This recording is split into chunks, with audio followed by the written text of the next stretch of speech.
a median. I mean, if you think about it, you know, the median in the road is the area down the middle. A median of a set of data is the middle number when you put them in order. Connects a midpoint, I'm just going to abbreviate that, and a vertex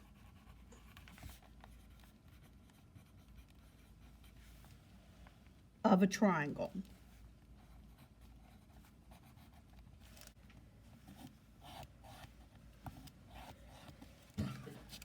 Now there are 3 of them. This is triangle ABC.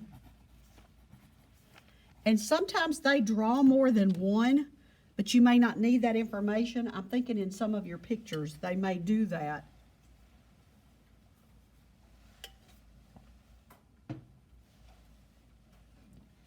I mean, it's pretty easy. We just do some arithmetic, we do some algebra with it.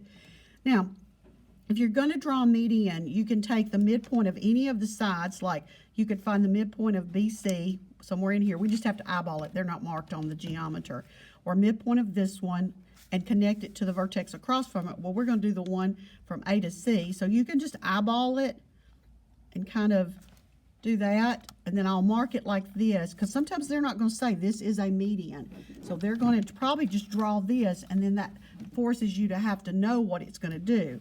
And then we'll connect, we'll call that point D. We'll connect those. And I mean, it's pretty obvious. We're going to be talking about the big segment, the big side, and we're going to be talking about the 2 little pieces. So if AD measures 9 units, then we want to know what DC is. Remember, when you measure a segment, you don't put a bar above it. So we're talking about its measure. And then we want to know what AC is. And that's pretty easy arithmetic. If AD is 9, this is the midpoint because it's a median. And then DC has to be 9. And then AC has to be 18. Pretty classic. Now let's do 2 with variables. And we're going to call that triangle DEF. We're going to draw the median from F to I. So you need to just eyeball and estimate the midpoint. And I'll just put 1 mark on those.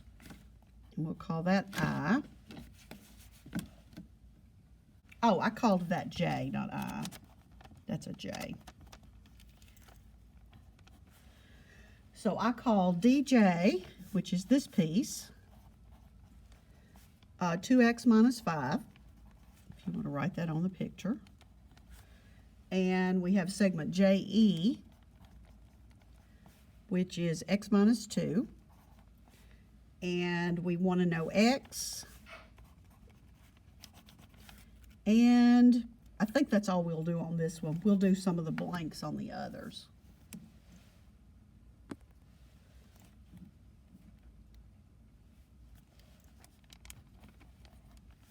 Now, sometimes it's a little confusing because people think that these are the same, that they've got to both be 2x minus 5, 2x minus 5. But if you're going to solve it with just those, that's all you have.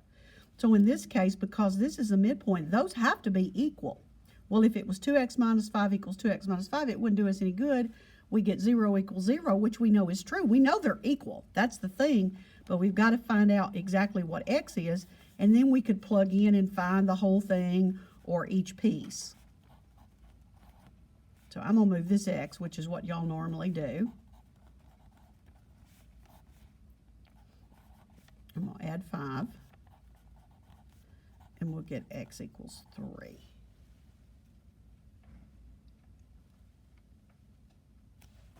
Now, that's all we found. If you plugged it in, this piece, and it's not a bad idea to check.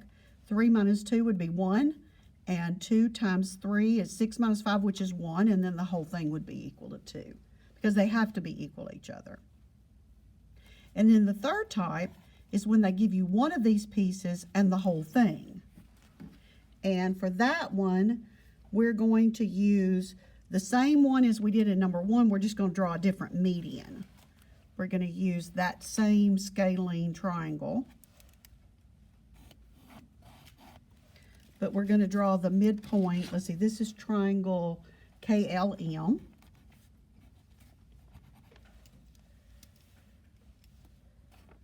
and we're going to draw the midpoint of KM, which we're going to call, looks like R.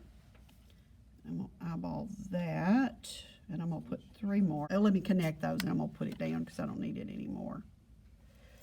So then we drew the median from L to, I think we said we're going to call it R. So on this one, we're given that KM, which is the big one, is equal to 2x minus 2, and RK is equal to 2x minus 9. We want to know x. We want to know RM. And we want to know KM. So I'll put blanks on those. So the whole thing is 2x minus 2. And that's kind of hard to mark, but I'm going to do it like that. And then RK is 2x minus 9. Are both of those minuses? Yes, I just want to make sure. And so this one is 2x. See, this is a case where that's all we really know. Now, you got a couple of ways you can set this up. We know by segment addition that way back early, one of the very first lessons we did, that this segment plus this segment has to equal that one. And that's actually the way we wrote it in regular geometry. We just wrote this plus this equals that. But if you want to make it a little bit more algebra, we know 2 times the little piece is equal to the big piece. And I do that a lot sometimes just to kind of help you remember what's going on. 2 times the little one. So you can either do 2x minus 9 plus 2x minus 9 equals 2x minus 2, or you can just do 2 times 2x minus 9 equals the big one, which is 2x minus 2. Now that's up to you. I don't care. Or 2x minus 9 plus 2x minus 9 equals 2x minus 2. You can do it either way. I'm going to solve it from this one because it may have been a while since we've done this. When you have parentheses and you need to multiply by something, it's distributing. If you remember, distribute. 2 times 2x is 4x. 2 times the 9 is minus 18 equals the 2x minus 2. And that actually is going to be your second step right here. You'd have 2x plus 2x is 4x. Negative 9 plus negative 9 is negative 18. Equals 2x minus 2. Now they're going to look exactly the same. So it's just kind of how you want to write it. I'm going to move the 2x. I have 2x minus 18 equals negative 2. Add 18. I have 2x equals 16. And x equals 8. Plug the wrong one in. This, I thread that as a K. So let's just change it. It's going to be easier. And put my R here. I had put I guess I put a blank or something there. I don't know why that, I didn't read it right. So KM was 2 times 8 minus 2. Now RM, both of these little pieces should be 7. And we can check it because we've got 2 times 8 minus 2, minus 9, which is 16 minus 9, which is 7. So that just gave us our checking that showed that this is 7, that's 7, and the whole thing is 14.